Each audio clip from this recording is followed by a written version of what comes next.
CEOE. My chief is Ivan.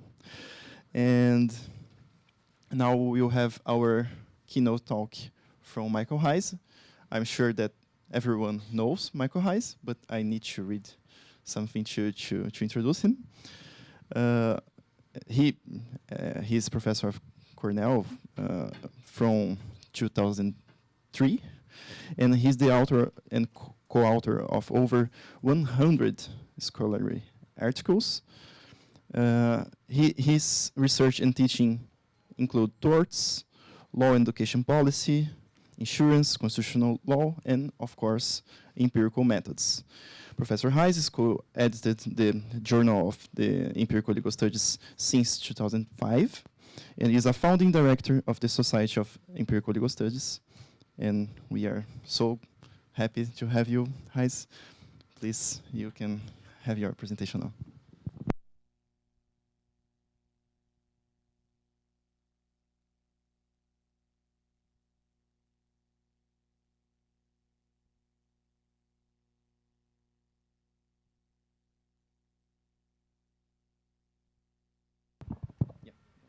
Now I appreciate it. Because of my limited linguistic abilities, I need to speak at the microphone. That means you have to sit, and I'm not used to sitting when I speak, so you'll have to indulge me. For those who like roadmaps, and I'm among them, here's what I hope to do. And I understand fully that I'm standing between us and lunch, so I know my job very well. Some brief context and background, then turn to the subject of the talk, which involves the COVID-19 pandemic and its implications for K through 12 education.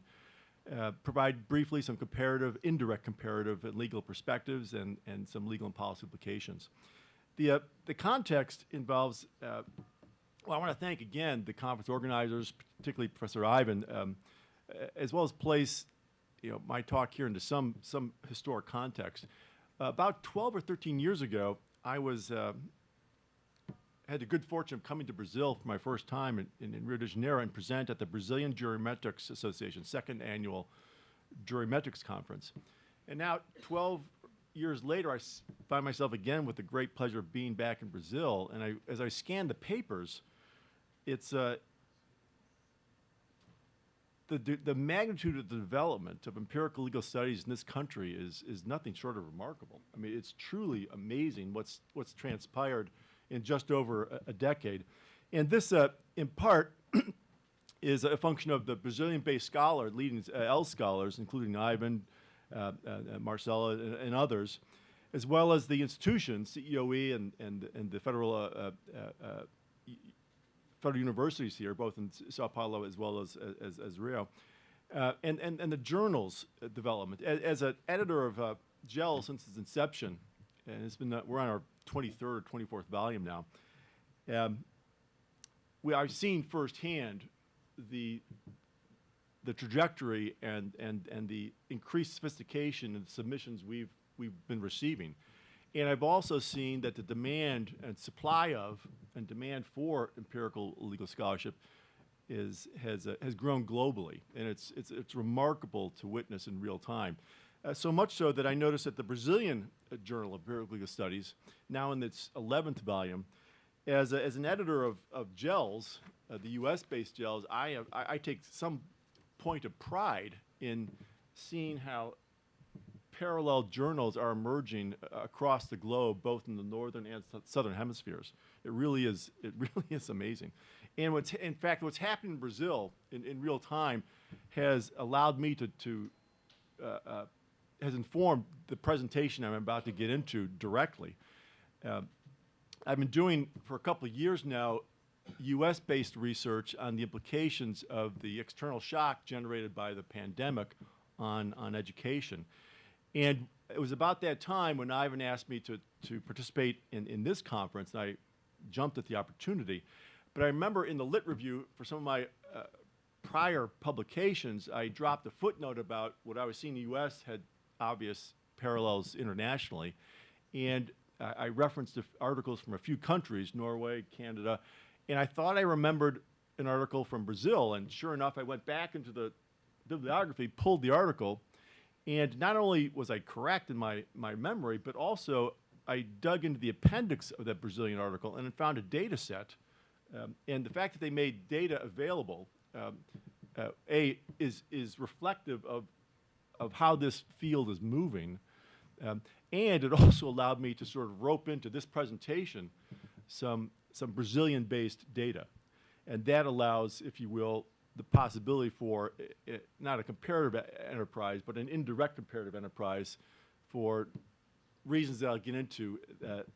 This is not a one-to-one, if you will, sample.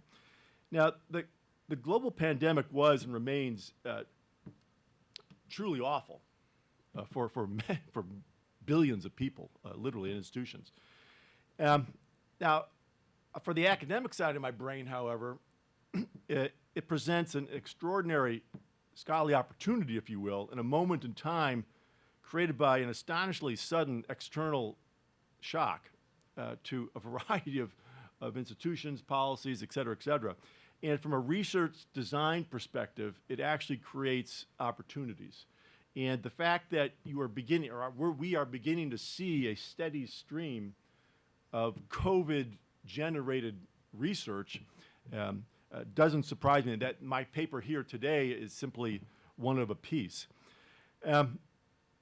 Now, part of what made this such an awful experience for many was that it implicated students, young kids, K through 12, among others. But it was so much so that I've been working for a couple of years now on 2 papers that I'll reference in this paper, and I didn't have the chance to workshop my 2 American-based papers at all domestically in the United States. And I didn't do so because as the pandemic was playing out in real time, I had colleagues and friends who had kids in K through 12 schools who were dealing with the very challenges that I'm going to be talking about.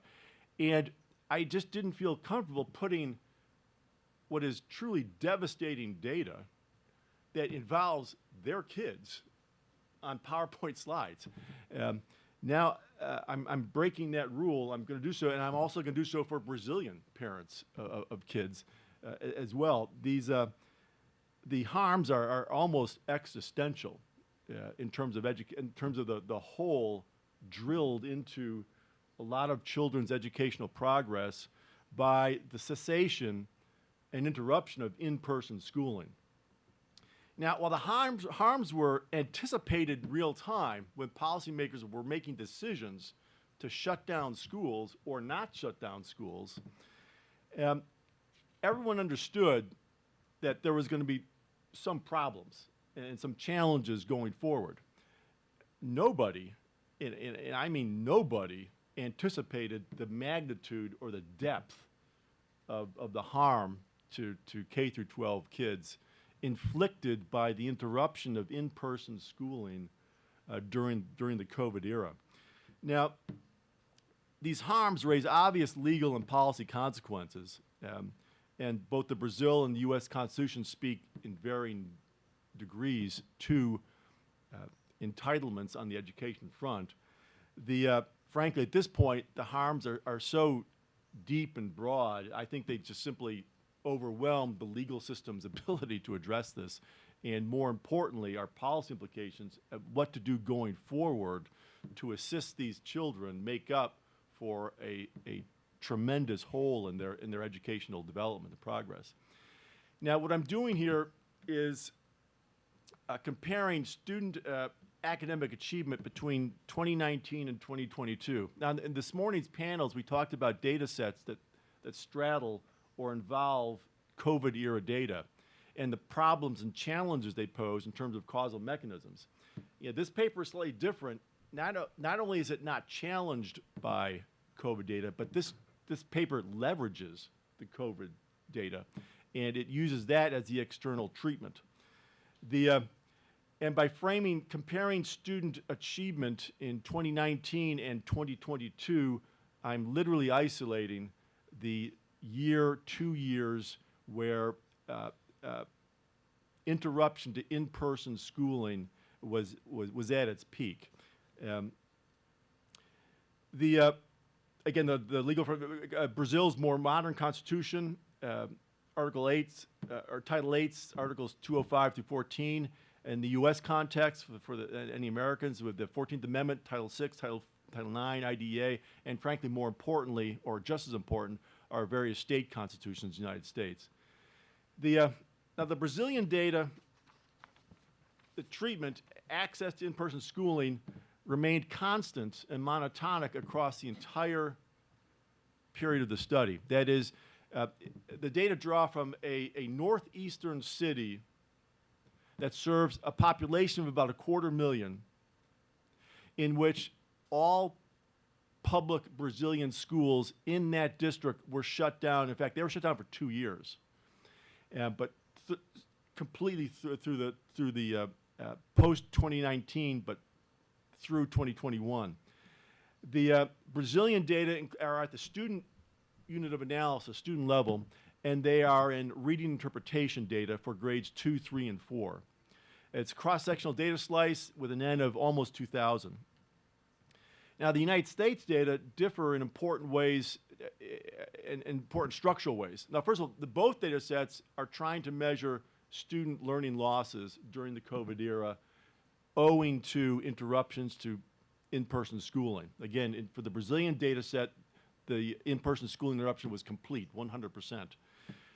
In the US, my data set includes access to in-person schooling, and interestingly enough, in the United States, access during the 2020-2021 school year varied across the United States. And I've got data from almost over 5,000 kids across thousands of districts and 39 states. What's interesting in the United States is that the access to in-person instruction varied remarkably.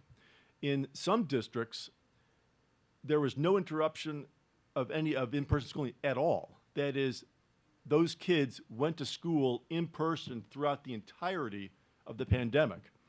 In other districts, U.S. public schools were shut down completely for the entirety of the 2020-21 school year.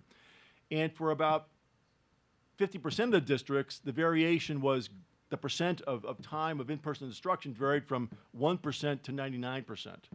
It distributes in a very unusual way, which I'll get to in a moment, because that's one of my dependent variables.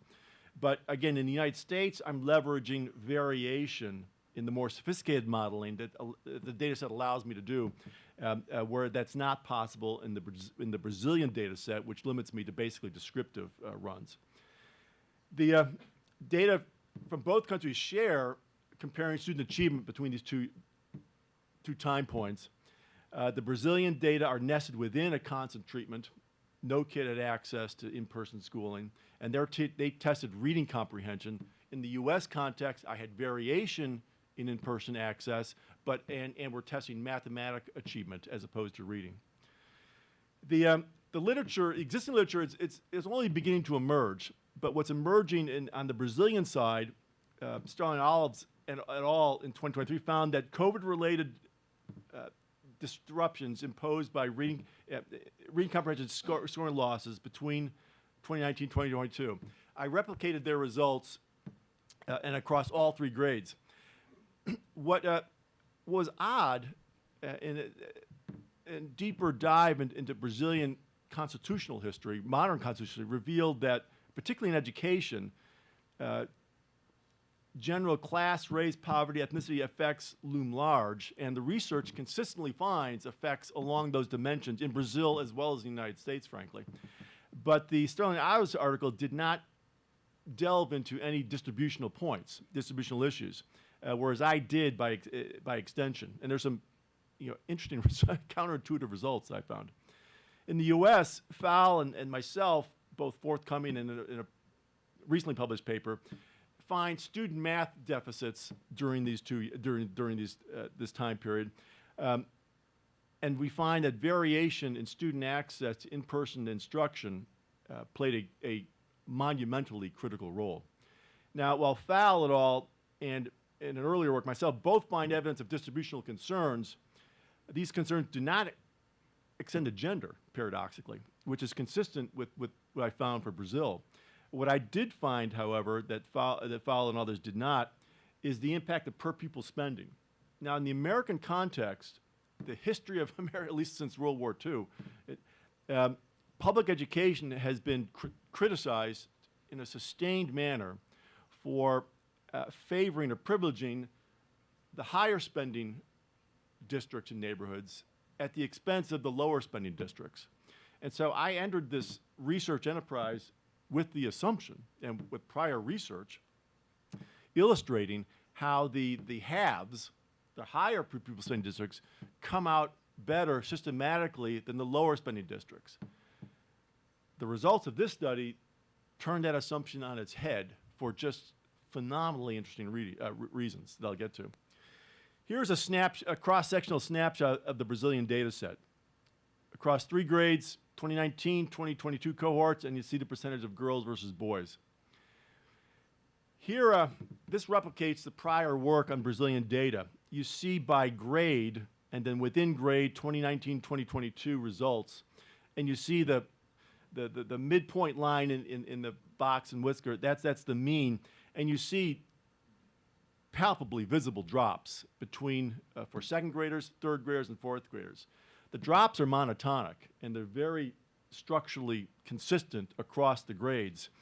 And I don't have any sense for Brazilian context in terms of the magnitude of this loss, but visually what's remarkable is that grade 3 after 2022 pretty matches up with grade 2 in 2019, and similar from grade 4 to grade 3. What's implied is that the 2 years that these kids were denied in-person schooling in totality had the cost of setting them back by 1 full grade year, so to speak. And that's consistent across the grades. Now, whether a loss of 1 full grade of reading achievement is a lot or little, I'll leave to others to decide. But when you're talking about a kid in second grade and a loss of 1 full grade, that's either 50% or 33% of their entire educational life. So it can be substantial. Now, what the literature did not look into is gender effects in Brazil. That is, did the disruption experienced in Brazil for approximately 2 years of no in-person schooling hit the boys harder or less hard than it hit the girls? Now, it turns out there's good news and bad news. The good news is there are no gender effects, literally no gender effects. And that's frankly surprising because you almost always find gender effects in varying directions, frankly. The bad news is they all suffered. So they all took a not inconsequential hit to reading ability, reading achievement, but the hit was suffered equally across the boys and the girls. Now, again, I don't know if that's good news or bad news. It requires a baseline reference. And the data, in at least the United States context, the girls typically outperform the boys early on. The boys begin to catch up sometime during the late middle school years, and you see some change in positions, if you will, late high school. But you do not find that in Brazil, at least as it relates to the harm inflicted by the cessation of in-person schooling in Brazil. Now, in the United States context, I can do a little bit more because of the data structure. I have a lot of districts and a lot of states and a lot of kids. Now, in the United States, the data are organized at the school district level and not at the individual level. So there are some limitations in terms of interpretation. But what you see, and in at least in the United States context, all the scoring metric was converted to NAEP scale. Now, I believe there are some states in Brazil that participate in the international NAEP testing, which is the international version of what the United States imposes for typically all of its kids. But I'm better able to sort of contextualize the magnitude of the loss in mathematical achievement in the United States. And you see that the mean district lost, and just public school district, lost over 5 NAEP points between these 2019 and 2022. In-person schooling, the percentage of districts that offered in-person schooling was just under 45%, and the per pupil spending in 2019 US dollars is just under $12,000. It's difficult to really, now that this dependent variable lays out lovingly in a normal distribution. But the shift indicated by that red line from the 0 point, it's just over 5 NAEP points. Just to put this into context, this has never happened in the history of NAEP. Nothing has come even remotely close to the history of NAEP in terms of the magnitude. This drop has never been seen before. In fact, if you look at annual yearly data, you see at most a 1/10 or a 100th of a percentage point shift. This is the floor dropping out of these kids, the literal floor. This is a drop that has never been seen, at least in the United States, since World War II, frankly. It is a massive, massive drop. And that's a massive drop in mathematics, not in reading. Now, whether or not math is different in reading in terms of what to do going forward, that's a separate question. But this is an existential loss for these kids. Here's the distribution of access to in-person schooling. Now, one question is, well, why is it? How is it that this distributed is so in the sort of classic parabolic U form function? About 30% of districts provided no in-person schooling. About 23% of the districts provided only in-person schooling, and the remaining 50% plus or minus provided somewhere between 0 and 99%. Now, in an earlier paper, this was my dependent variable, and I was trying to model what predicted whether a district provided, or to what degree it provided, in-person schooling. And it turns out that medicine and science, that is COVID death rates or COVID report, had nothing to do with this model, with this prediction.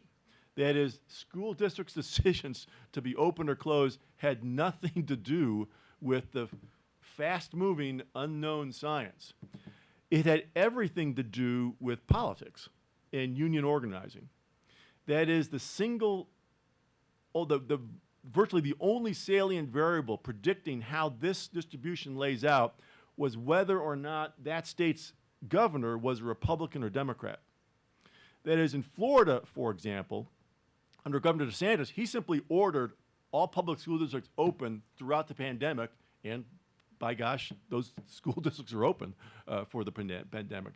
Whereas his gubernatorial counterpart in California, Newsom, ordered the closure of all California schools in total. And by gosh, they closed all the California schools at the behest in part of the teacher unions. The teachers themselves did not want to go into the buildings during the pandemic and risk infection. And so they lobbied more or less successfully, not completely successfully, if you see the distribution. But I guess the point is that I can empathize with the policymakers and decision makers that were dealing with uncertainty of stunning degrees of uncertainty. But within this uncertainty, different decision makers made different decisions. Now, in hindsight, those who shut down the schools, on the normative point, whether right or wrong, I'll set aside. What is absolutely clear is that those decision makers who decided to shut down schools, they inflicted an unbelievable cost on kids and their learning, at least in math and for Brazil was reading. Another odd juxtaposition, at least in California, for example, Governor Newsom had the authority, executive authority, to shut down all public K through 12 schools in California, and they shut down. But it turns out that private schools that were operating literally across the street from public schools that were closed, they were up and running many of them were. You know, those kids were breathing the same air, but they were up and running. Those kids were in schools.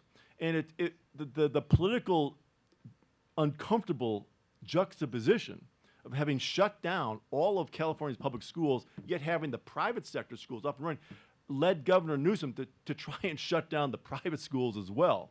I mean, he lost in court, but you had really, so even within, when you expand, if you will, the unit of analysis from public schools and you include the private schools, you see different decisions being made by the governors and administrators of those private schools as well. And more often than not, private schools were much more likely to be open than their public counterparts. Here are the regressions. Now in Model 1, I'm modeling whether or not the percentage of in-person schooling offered. Again, this is the dependent variable. Because of the way this dependent variable distributes, I had to use a Zoid model, 0, 1 inflated beta regression coefficient model. What it does technically is it simply treats the zeros and ones as systematically different than the 1s through 99s, and simultaneously models both, but does so congruently. What was phenomenal and phenomenally interesting, and I remember living this in real time with colleagues, with kids implicated, is that the very affluent, high-spending districts historically have always leveraged their comparative economic advantage in the service of helping their kids, frankly, at the expense of kids from lesser means. But it turns out that in terms of, if you view in-person schooling as an asset, the higher spending districts were not availing themselves of that asset at a significant level. Now, to be sure, this is a null finding, but this is a null finding along the lines of an epidemiological study which concluded that, you know, cigarette smoking does not cause lung cancer. I mean, this is a shockingly odd null finding that doesn't arise in virtually any other educational setting, frankly. And it took me a few months to sort of begin to think through and explain how it is and why it was that these higher SES districts were not providing in-person schooling. And what I realized through just simply watching the lived experiences of my colleagues, who were all higher SES by virtue of our lovely jobs at Cornell Law School, those folks simply were fine with their school districts shutting down. They took their kids home and they created their own private educational pods with their neighbors or their colleagues or their friends, and they thought that their kids were going to get along fine. Turns out they were wrong, but they didn't know that at the time. The lower SES kids, for whom didn't have the infrastructure, didn't have the home Wi-Fi, didn't have the home laptops, came from school districts that couldn't afford to spend out and provide, if you will, remote learning. It just wasn't an economically feasible option for them. They had, you know, they didn't have the economic ability to go remote. They simply had to offer online, and the parents were demanding it because they needed the daycare component because, you know, the 1 or 2 headed households, they had jobs, they had to work outside the house. So they needed someone to watch their kids. So they were much more demanding of their local school districts to provide in-person schooling. And at the margins, those lower SES school districts did. And it turns out that for whatever the motivation was, those parents, compared to their higher affluent parental counterparts, landed on the right outcome. Now, when you look at in-person schooling, I guess the only real interesting, significant finding is the county COVID case rate. It's significant and it's positive. Now, what this means is that the higher a COVID case rate was in any particular county, the more likely it was that those school districts were remaining open, which is counterintuitive to say the least. What might explain this somewhat anomalous finding is that by virtue of providing in-person schooling, which parents were availing themselves of, that itself was helping to transmit COVID to a much higher degree than they otherwise would if they were at home. But anyway, the second model looks at math achievement. Now, the first model, access to per pupil spending, was a dependent variable. In the second model, I moved that dependent variable into an independent variable for predicting mathematical achievement. And sure enough, access to in-person schooling, the coefficient is highly significant. This is in red in Model 2. And that is, what it means is that the higher, as the percentage of in-person schooling increases, so the math degradation decreased. That is, more in-person schooling, less math achievement loss. Now, on the math achievement side, you see many more distributional concerns. What you don't see, however, is gender, and that's consistent with the results from Brazil.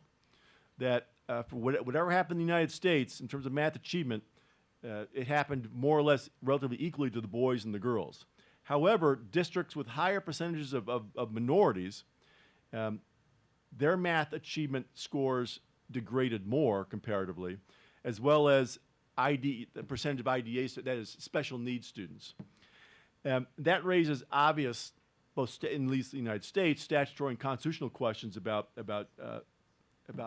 how this response to COVID played out against the particularly vulnerable and traditionally vulnerable subpopulations of students. Again, the COVID case rate variable had nothing to do with math achievement. The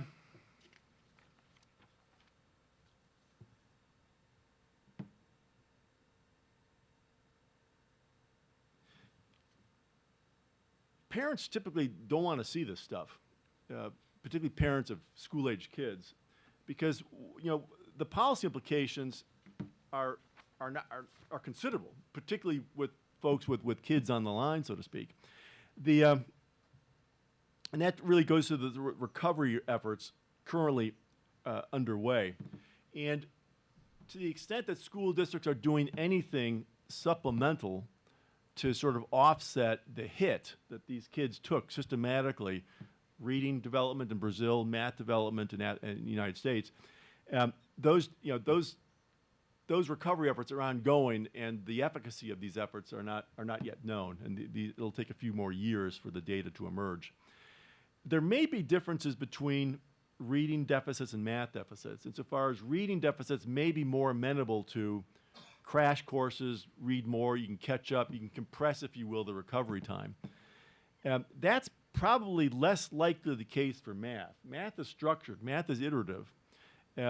You blow a hole in a kid who took geometry, that implicates algebra, that implicates trigonometry, that implicates calculus AB, calculus BC. That sets in motion a domino chain that you just can't teach math faster. I mean, it builds upon itself in a way that reading may or may not. So it's not entirely clear what's going to happen to these kids going forward. It'll roll out. I'm sure it'll vary in unpredictable ways, but the deficits are crystal clear. And again, in Brazil, the data are monotonic in terms of they all suffered identically the lack of in-person schooling. In the United States, there's variation in that treatment. And from a policy perspective, what's increasingly crystal clear is that the policymakers that landed on the decision to close schools landed on the wrong decision. And they landed on the wrong decision, and we know this because their otherwise comparable counterparts landed on different decisions, and those kids suffered less. They all suffered, and they all suffered in infinite numbers of ways, but in terms of raw math achievement, those who were denied access to in-person suffered comparatively more than those who were not. Now, the legal implications, I'm sure there have been. I'm sure there will be more lawsuits filed going forward. A problem like this is the magnitude, the scope, the breadth, I think, frankly, exceeds anything that legal institutions, legal instruments can really get their hands around.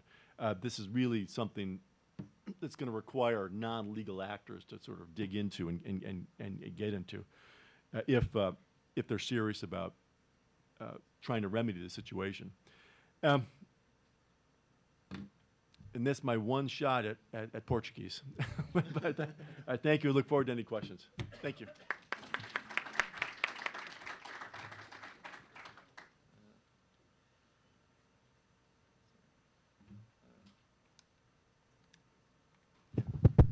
Thank you, Michael. It was really brilliant talk. So I have also some comments, but I will give the time for you. You may make your questions in Portuguese, but if you do so, take a little time to introduce yourself, so people can put the translation device on. Okay. So, any questions? I think Ivan have. Okay, you, sir.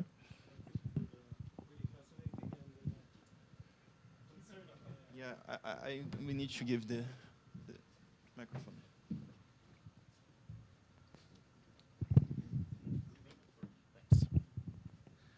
Thank you very much for the interesting and concerning talk. Just regarding the outcome or the conclusion, you concentrate on the effect on or the losses in terms of educational attainment or learning. But at least we have to consider the health implications of these decisions, and without counterbalancing them, we cannot say what is the right decision. I mean, it's possible that it's the wrong decision to close the school given the health implications, but we must see the data for that as well, I think, in order to make an evaluation of the policy. No, I agree, and I leave the epidemiological and health work to colleagues like David Hyman, who's a medical doctor as well as a law professor. But you're absolutely right. First of all, I'm only looking at one small silo here, and it's simply raw math achievement. These kids were harmed in infinite, unknowing numbers of different ways, including health, psychological, and every other vector you can think of for kids.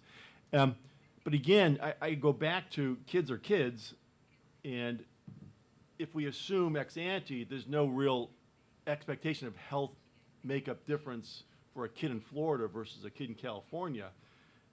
The one difference is one governor shut the schools and the other governor did not. And I'm not a medical doctor. I'm not aware of any systematic medical differences for kids that actually went to school in person, those that did not, at a systemic level.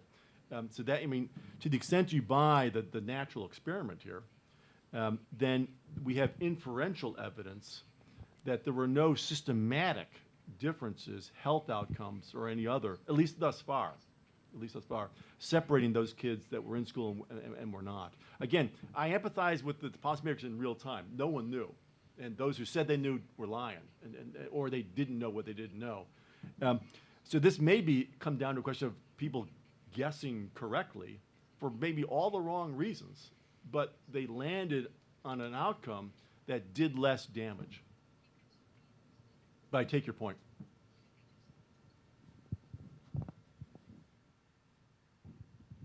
So a couple of comments. First, COVID isn't a bad disease for kids, and we knew that at the time. The issue was kids versus teachers. Yep.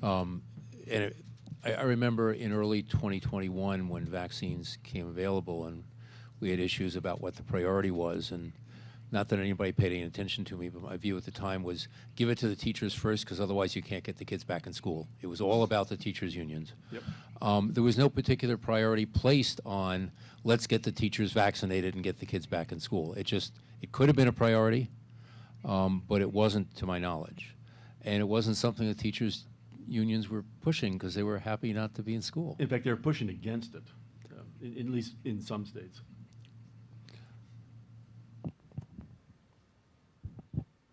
Yeah, when the teacher unions successfully shut down schools in New York City, Chicago, and Los Angeles, they were the first ones out of the box. I remember turning to my spouse and saying, "This is the end of teacher unions. They have overplayed their hand.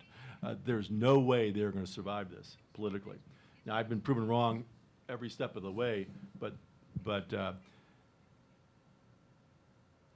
it's I'm not going to second guess their motives, but the collective actioning agents in those teaching union meetings were taking very, very strong, certain positions that simply did not bear out historically.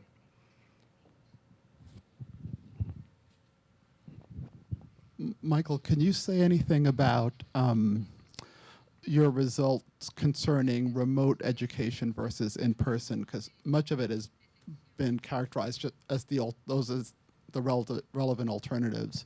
But it was also starting remote anew, so a more experienced. Okay. So I'm wondering, for instance, what does this say about remote university education, among other things? Like, are you limiting your results just to this very dramatic moment where there's a lot of familiarity with in-person education and a completely new thing, Yep. remote education, and it's just a newness as opposed to. That's a good point, Richard. I'm confining myself narrowly. I'm loath to extend beyond my data. But you and I are living and have lived a real experience at the law school level where we're seeing kids coming from college experience. Well, first of all, we participated in, I actually was one of the few at Cornell. I taught in person throughout the entirety of the pandemic. Others did not. Most others did not. At the time, I remember thinking, again, my kids were out of it, so I had no dog in the fight. But I remember watching Cornell Law School's remote education unfold in real time.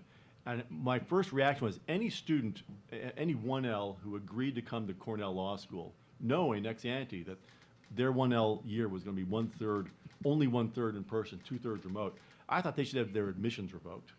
Because they should not pay for that service. They were not getting full value, though we were charging full tuition.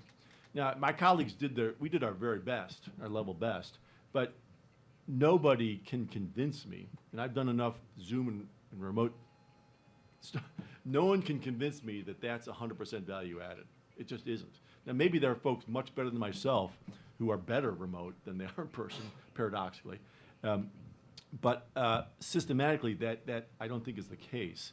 And if you see, if you will, the current law students, at least in the United States and certainly in Brazil as well and elsewhere, who came out through college, and their college experience was interrupted. It was interrupted the very same way the K through 12 was, but these were college kids.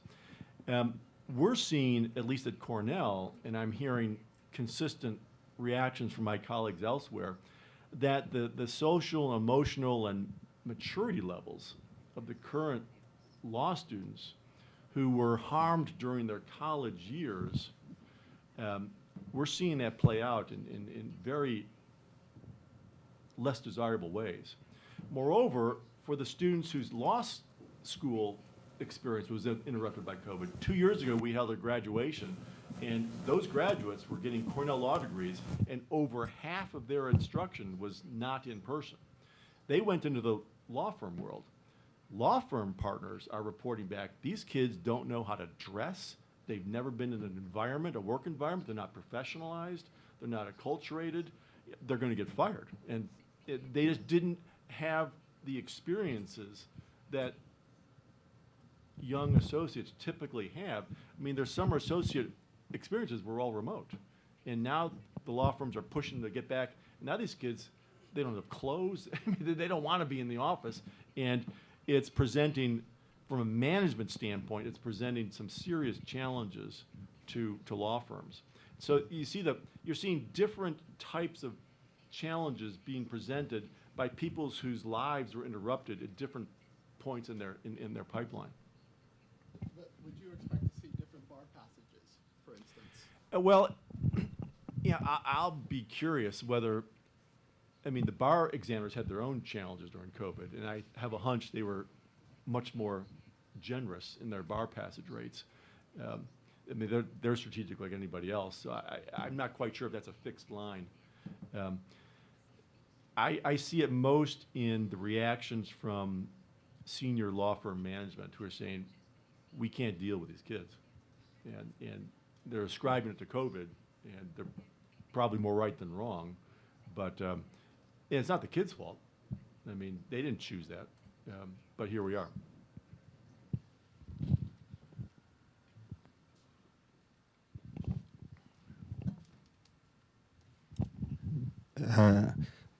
Thanks, Mike. It's wonderful because it brings together the empirical research and public policy. So my question would be a little disappointing because I like the first result that's just assumptions. The decision about keeping the school open or not, it strikes me as a public official decision, and you expect that to be informed in some way, to have some evidence to back that. There was no evidence to be had. Yeah, yeah. So the thing, reliable evidence to be had. yeah, the thing is that first, to me, to keep that school open or to shut down is it's easy. You know, it doesn't require any planning. To be in the between, it seems to me, I'm not just thinking on that now, seems to me to need some planning. And then what informs us? I was wondering if the decision of having a portion of the schools open, or a period, or a strategy, if that reflects the quality of the public administration, the quality of the decision maker, one point. The other one would be what moved the decision maker, and you said it's not that rate, the spread of the disease. I was wondering if the news could be explained somehow, if you have some sort of tweet or indicator of how heated the debate is, and if that reflects in somehow in the decision, or the headlines, or some alarming case, or some vocal host of a TV show, if that reflects in somehow, besides the divide in the Democrats and the Republicans. But again, thank you for bringing together the two conferences, the third public policy conference and the empirical studies conference. Well, thank you. I mean, I'm sensing exactly why it is. I've never presented these data publicly before with parents, because it is a little unnerving, frankly, with those with kids. You're right insofar as, you know, half the school districts were partially in person, partially not, and I guess and you're right, that is different in kind, and it would require planning. But, I mean, at least at Cornell University, the university administration established a dashboard, and it showed the positive COVID test rate, and we were tested weekly. And if it crossed a certain threshold, then the university shut down and went remote. And there were periods, you know, following that 2021, where if it crossed a certain line, the school would shut down for 2 or 3 days, and it would come back up, and yeah, that was about as a scientifically based decision as one can have. But then you had all the efficacy issues with the testing and the testing protocols. But let's assume that to be constant, so to speak, in terms of the error would distribute normally or randomly. I don't know whether a school district would have been better, or a university would have been better off to shut down completely or stay open completely, or try and thread the needle and do what at least half the public school district did and what most of the universities did. They were open until there were too many positive COVID rates, then they would shut down and they would wait till it sort of cools off, then it would reopen, et cetera, et cetera. That's about as data-driven as I have heard. Again, you know, proclamations coming out of the CDC, the United States, or any international health organization were so inconsistent and so volatile and so noisy in real time that at least Cornell just ignored it and simply said, we're just going to look at our own COVID test rates, and that's what we're going to use as the instrument to decide whether we're open or closed. Now, I can't comment on how other institutions or organizations would make that similar decision, but you're absolutely right that it would certainly inform how that school functioned and served its students. It's hard to imagine that, given these data, it's hard to imagine that even in a hybrid mode, or you're toggling back and forth between in-person versus remote, it's hard to imagine that less in-person is better than not. Yeah, thank you very much for the talk. I finished law school 2020 and started my PhD afterwards. I hope You were lucky. Yeah, I hope I still dress well and speak coherently and stuff, but I think it's okay. But we'll be the judge of that. So keep. So my question would be like, I think, and you also addressed it in your talk. Policymakers were dealing with a great amount of uncertainty. Yep. And I had the feeling, especially, for example, in Germany, like the policymakers were, and also what you showed in the US, they were kind of gambling, right? Yep. So they were just saying, okay, little kids' educations. Yeah, Like for sure. Other for sure. people's currency. So For sure, but now in the aftermath, it's kind of easy to say like, Yeah. oh yeah, everyone gambled and they were right and they were wrong, because I'm looking now at some damages, and you were also looking at a very specific kind of damages, which is very important, I think. Yep. But what would you say from all this literature about decision making under uncertainty point of view, like what could have been done differently from your perspective right now? Some things we knew, for example, in Germany we had a curfew. A lot of people said this was stupid, but going to school in person or not, I mean, there were also very different opinions from a medical perspective about that at that point. So what could have been done differently if something like this happens again? You as a scientist, what would you say? What should we do differently? Well, for the first thing, even as a non-scientist, at least bench scientist, I'd argue that you need to acknowledge the uncertainty. A lot of these decision makers were simply promoting a sense of finality in their assessment of the quote data, and that was insulting, frankly. That was insulting. I mean, you were insulting people's intelligence. No one knew what they were doing, frankly. No one could know what they were doing, and so don't pretend otherwise. Second, I agree. It's a cheap shot to sort of, look with the benefit of hindsight and say you clearly got this wrong. You clearly got this. I mean, I guess I'm not above cheap shots, but the data are overwhelming. That they got it right or wrong. Now, you're right in that in real time, I don't think they were unreasonably wrong, but they were wrong. But just they were reasonably wrong. But what was really odd is that the other variables that come to play, degree of unionization. I mean, being wrong is one thing, but being wrong in systematic patterns, that implies something else. I mean, when a strong variable predicting whether you're going to be right or wrong is the degree of unionization, that's not right or wrong. That's politics.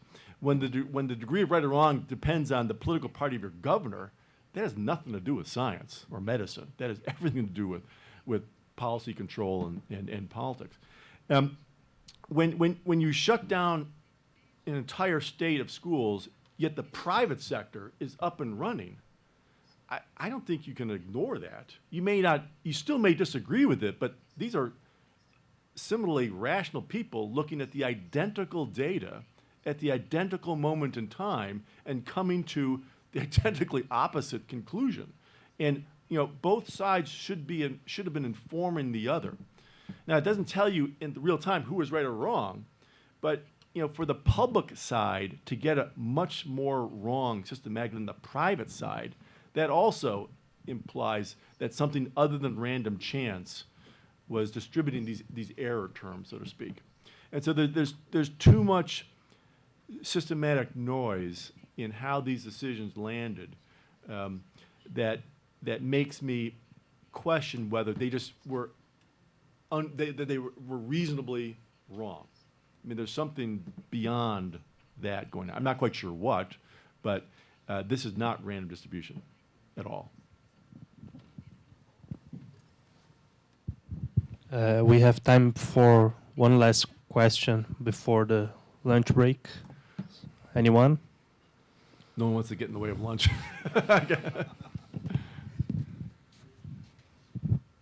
I have just a few comments. Thank you so much again. Just one comment about, you said that you were in Brazil 10 years ago? Yeah. 12 or 13 years ago. 15 years ago. I think I was there also watching you. Yeah. And it was very nice. So my condolences. Yeah.